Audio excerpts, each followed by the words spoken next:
जय श्री कृष्ण चैतन्य प्रभु नित्यानंद श्री अद्वैत गदाधर शिवासादि गौर भक्त वृंद। हरे कृष्ण कृष्ण कृष्ण हरे हरे, हरे राम राम राम हरे हरे। आज हम लोग श्री बलराम जी के बारे में विशेष रूप में जानने का प्रयास करेंगे। श्री भगवान श्री कृष्ण के प्रथम अवतार के रूप में बलराम जी का प्रकट हुआ है। श्रीमती राधा रानी श्री कृष्ण के बाएं तरफ से प्रकट हुई है और श्री बलराम जी श्री कृष्ण भगवान का दाएं तरफ से प्रकट हुआ है। जैसा कि भगवान की अनंत शक्ति है श्री कृष्ण भगवान का, इनमें से तीन प्रधान शक्ति का वर्णन शास्त्र में पाया जाता है, जैसा जीव शक्ति, ईश्वर शक्ति और माया शक्ति। जीव शक्ति के जो मूल आधार है वो है बलराम तत्व।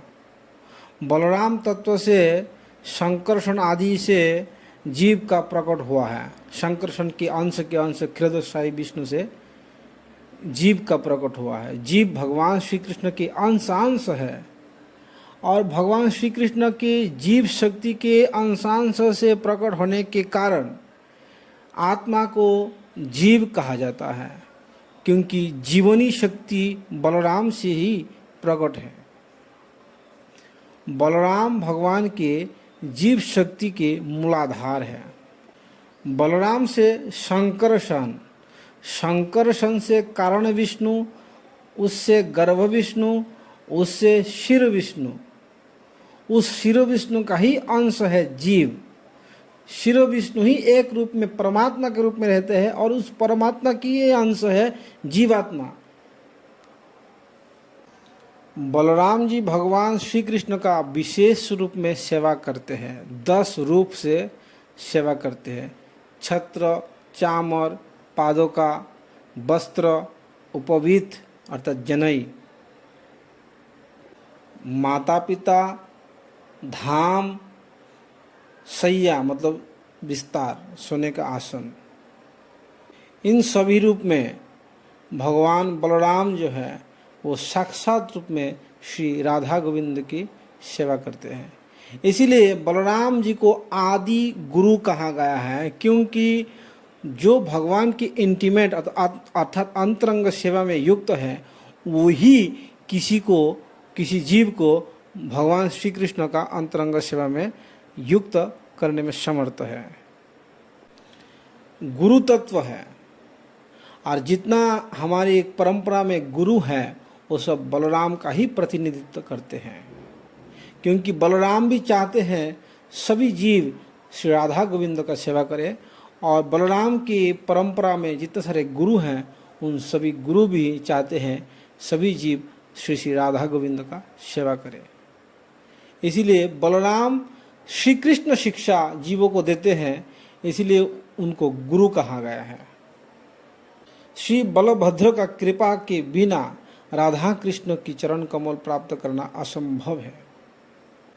वही बलराम कलिकाल में नित्यानंद प्रभु के रूप में आया है, जो द्वापर काल में बलराम के रूप में था, और वही श्री कृष्ण कलिकाल में श्री चैतन्य देव के रूप में आया है, जो द्वापर काल में श्री कृष्ण रूप में लीला किया था। महाप्रभु कहते हैं, गौरांग महाप्रभु, कि नित्यानंद मुझे जहाँ बेच देता है मैं वहाँ बिक जाता हूँ। अर्थात नित्यानंद के पास ही इतना शक्ति है कि मुझे किसी भी जगह पे वो दे सकते हैं। अर्थात निताई की कृपा के बिना गौर कृपा नहीं है और गौर कृपा के बिना राधा कृष्ण की कृपा प्राप्त करना असंभव है। ये एक क्रम है और नित्यानंद की कृपा भी प्राप्त करने के लिए हमें अपने आचार्य, अपने गुरु का कृपा प्राप्त करना अति आवश्यक है। शास्त्रों में वर्णन पाया जाता है कि भगवान श्री कृष्ण की माता देवकी के गर्भ में एक एक करके जब 6 संतान जन्म लिया और जन्म लेते ही कंस ने उसको पटक के मार दिया, और 7वां संतान के रूप में भगवान बलराम जी देवकी के गर्भ में आया था। और कुछ दिन वहाँ रहने के बाद योग माया के द्वारा आकर्षित करके बलराम को ब्रज में रहने वाली माता रोहिणी के गर्भ में, जो वसुदेव का ही दूसरा पत्नी है, रोहिणी के गर्भ में स्थानांतरित कर दिया। इसीलिए बलराम जी का एक नाम है शंकरशन, क्योंकि योग माया के द्वारा आकर्षित किया गया है। और उनका एक नाम शंकरशन इसीलिए भी है कि वो जीवों को भी आकर्षण करके राधा कृष्ण की सेवा में लगाता है। जब देवकी के गर्भ से माता रोहिणी के गर्भ में बलराम जी आ गया, इस बात को महापुरुषों ने भी सिर्फ जाना है, साधारण लोग नहीं जाने। क्योंकि मथुरा में हल्ला मच गया कि देवकी के गर्भपात हो गया, नष्ट हो गया, संतान गर्भ नष्ट हो गया, ये हल्ला मच गया। और यहाँ ब्रज में रोहिणी माता के गर्भ में बलराम जी 5 दिन था, और 6ठा दिन में भगवान बलराम जी प्रकट हो गया। बलराम जी भाद्रपद के शुक्ल पूर्णिमा के दिन उनका जन्म हुआ है। इनके जन्म के नक्षत्र है स्वाति, और बुधवार के दिन जन्म लिया है। जब भगवान बलराम ने जन्म लिया तो उनके 5 ग्रह उच्च स्थान पे था, और लग्न में तुला राशि विराजमान थी। बस सब कुछ। और भगवान बलराम जी ने दोपहर के समय जन्म लिया है। उनके जन्म के आनंद उत्सव में नंद महाराज भी बहुत, नंद महाराज के भाई ही है, अर्थात वसुदेव जी है, मित्र भी है, और उनके क्षत्रिय माँ के बेटा है, तो भाई भी है और मित्र भी है। तो नंद महाराज भी रोहिणी के इस संतान का जन्म से बहुत खुश हुई है, माता यशोदा भी खुश हुई है। और नंद महाराज खुशी से 10 लाख गायों को ब्राह्मणों को दान किया। 10 लाख गोवंश। शास्त्र में वर्णन है कि एक गाय दान करने के लिए उसके पास 10 गाय होना चाहिए, और 10 लाख गौ माता का दान करना चाहिए। अगर करना चाहिए तो कम से कम उसके पास 1 करोड़ गाय होना चाहिए। इसका मतलब नंद बाबा के पास करोड़ों करोड़ों गाय था। इसका मतलब ये जो कह रहा है लोक कथा में कि 9 लाख गाय का मालिक था नंद महाराज, नहीं, करोड़ों करोड़ों गायों का मालिक था नंद महाराज। अगनत, मतलब गिनती नहीं है। तो 10 लाख गौ माताओं को सजा धजा करके और शुद्ध ब्राह्मणों को दान किया है। बड़ा महोत्सव मनाया गया है, सुंदर, सबको अच्छा प्रसाद, गान बजना, नृत्य कीर्तन सब कुछ हुई है। बड़े बड़े ऋषि लोग भी आए हैं। कुछ ऋषियों का नाम भी दिया है, जैसे कि देवल ऋषि, देवरात ऋषि, वशिष्ठ ऋषि, बृहस्पति, नारद और कृष्ण द्वैपायन वेदव्यास। इन सब बड़े बड़े ऋषियों का मजदिग में ये अनुष्ठान हुई है। व्यास जी ने बलराम को देखते हुए, अर्थात देखने के लिए इच्छा जाहिर किया नंद महाराज को, और कहा कि तुम्हारा ये पुत्र साधारण नहीं है, ये बड़ा भगवत तत्व है, भगवत स्वरूप है, ये सबको आनंद देने के लिए आए हैं। हमें जल्दी आपके पुत्र का दर्शन कराइए। और जब दर्शन किया तब भगवान वेदव्यास ने एक सुंदर सा छोटा सा एक स्तुति किया है, हम आपको स्तुति भी सुनाते हैं। श्री व्यास उवाच देवादिदेव भगवान कामपाल नमस्तुते नमः अनंताय शेषाय साक्षाद रामाय ते नमः। मैं एक एक का थोड़ा थोड़ा व्याख्या भी करता हूँ। जैसा कि इस श्लोक में कहा गया है देवादिदेव भगवान, अर्थात भगवान बलराम जी देवताओं को भी देवता है। कामपाल, कामपाल मतलब सभी ब्रजवासियों को, अर्थात सभी भक्तों का, सभी जीवों का इच्छा पूर्ति करने में सक्षम है और करते हैं, इसीलिए उनके नाम है कामपाल। उनको प्रणाम करते हैं। और नमो अनंताय शेषाय साक्षात रामाय ते नमः। अनंत भी वही है, शेषनाग भी वही है, साक्षात राम, साक्षात आनंद मूर्ति है, उनको हम नमन करते हैं। धरा धराय पूर्णाय सधाम्ने शिरपानये सहस्र शिरसे नित्यम नमः शंकर्षणायते।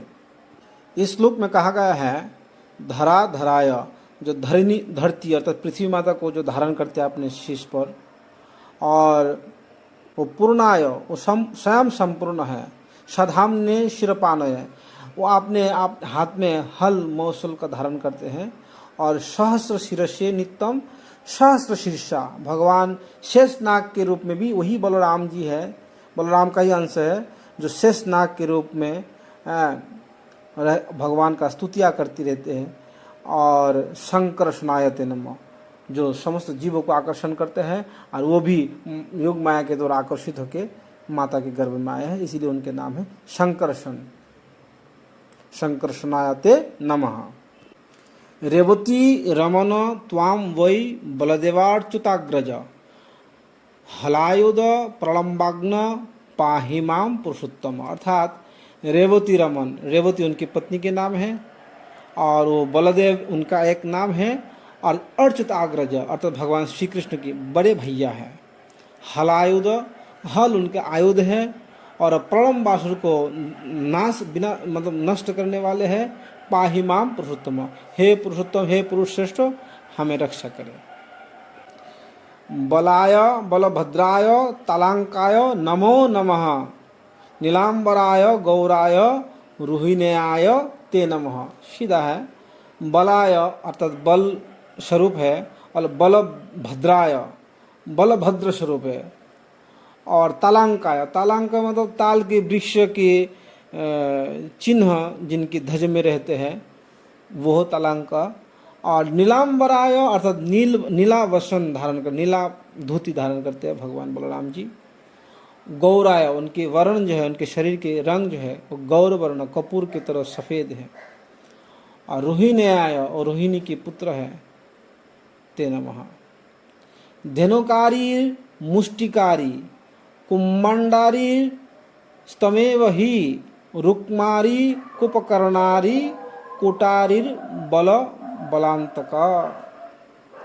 हे प्रभु, आप ही धेनुक, मुष्टिक, कुम्मांड, रुक्मी, कुपकर्ण, कूट तथा बलबल के शत्रु है, जिनको आपने वध किया है। वही रुक्मी है जो रुक्मिणी की भाई है, उसको भी भगवान ने, बलराम जी ने नष्ट किया है।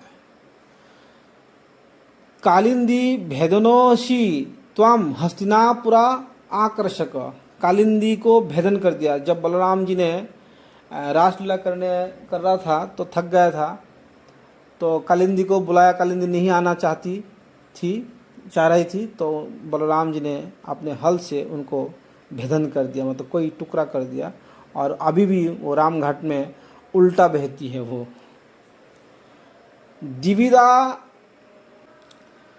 दिविदारी यादवेंद्र ब्रजमंडल मंडन, और ब्रजमंडल के शुभा स्वरूप आप दिविद के भी शत्रु है, अर्थात दिविद को भी उन्होंने मारा था।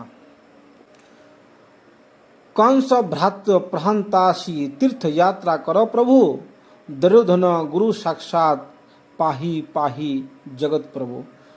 कंस की भाइयों को भगवान बलराम जी ने मारा था, और भगवान बलराम जी ने तीर्थ यात्रा भी किया था, और दुर्योधन का गुरु भी बने हैं। और साक्षात दुर्योधन के गुरु होने के कारण बड़ा दुर्योधन भी यश प्राप्त किया। पाही पाही जगत प्रभु, हे जगत प्रभु, हमें भी रक्षा कीजिए। जय जयाच्युत देव परात्पर, स्वयं अनंत दिगंत गतश्रुत, सुर मुनीन्द्र फणीन्द्र बरायते मूसलिने बलिने हलिने नमः। हे परात्पर देवता, साक्षात अनंत, आपकी जय हो प्रभु। आपको आपका सुयश समस्त दिगंत में व्याप्त हो। आप सुरेंद्र, मुनिंद्र और फणीन्द्र में भी सर्वश्रेष्ठ है। सुरेंद्र मतलब देवताओं के राजा, मुनिंद्र मतलब मुनियों की भी राजा, और फणीन्द्र मतलब नागों का, सर्पों का राजा। तो भगवान बलराम सब कुछ है। ठीक है। अभी ये जो प्रार्थना भगवान स्वयं व्यास ने किया है, इसकी फलश्रुति क्या है, इस प्रार्थना को डेली अगर किया जाए रोजाना तो इसका क्या बेनिफिट है, इसका क्या फल है, इसके बारे में भगवान व्यास कहते हैं यह पठे सततम स्तवनम तु यह सतु हरे परमम पद मा ब्रजेत जगति सर्वबलम तरी मर्दनम भवती तस्य जय संदनम गणम।